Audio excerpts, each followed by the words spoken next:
Izay ny eo amin'ny lafin'ny toetry ny andro fa hivadika kosa isika eo amin'ny pejin'ny politika. Manamafy ny fitakiana amin'ny tokony hametrahana fitantanana mazava eo anivon'ny commune Antananarivo renivohitra ny sendika ny mpiasa. Androany dia nisy ny fanambarana ny raisina izay navoaka ny reto sendika ny mpiasa eo anivon'ny commune Antananarivo renivohitra ity. Manome 27 ora amin'ny tokony andraikitra ny fitantanana eo anivon'ny commune Antananarivo renivohitra ny syndicat mpiasan'ny commune amin'ny famahana ny olona mpiasa ny ECD, ny fitantanana amin'ny parking tantanan'ny Easy Park ary ny momba ny anatsarana amin'ny fampitondrana eo anivon'ny commune. Mikasika ny mpiasa ECD 220 ao amin'ny commune Antananarivo renivohitra, mbola manjavozavo ny hoavin'izy ireo ary takin'ny syndicat ny fametrahana fifanarahana maharitra. Ifanahiro ianareo fa namin'ny contrat 3 mois nisy izy ireo. Ao anatin'izay contrat 3 mois zay natsapanay fa efa maro zany ndroso tamin'izany ny ankizy nefa le 3 mois manjavozavo no avy ny ECD ao anatin'izay 3 mois zay.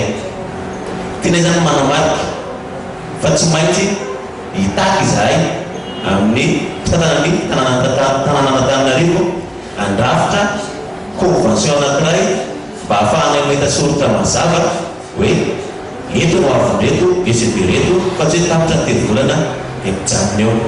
Nitondran'ny syndicat ny mpiasa fanamariana ihany koa momba fampitondrana eo anivon'ny commune Antananarivo renivohitra.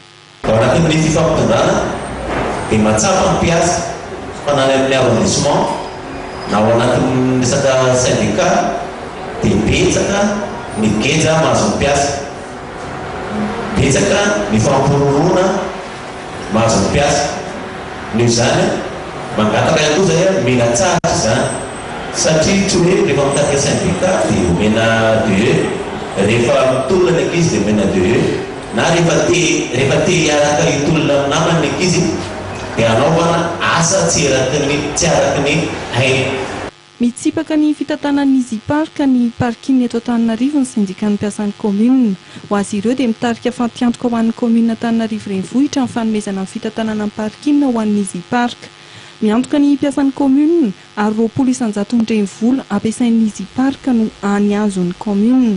Takin'ny syndicat ny mpiasan'ny commune ny isiana fionana dadabatra boribory eo amin'ny mpiasa sy ny mpitantana ny tanàna ary ny isiana fifanarahana mazava ao anatin'ny 27 ora.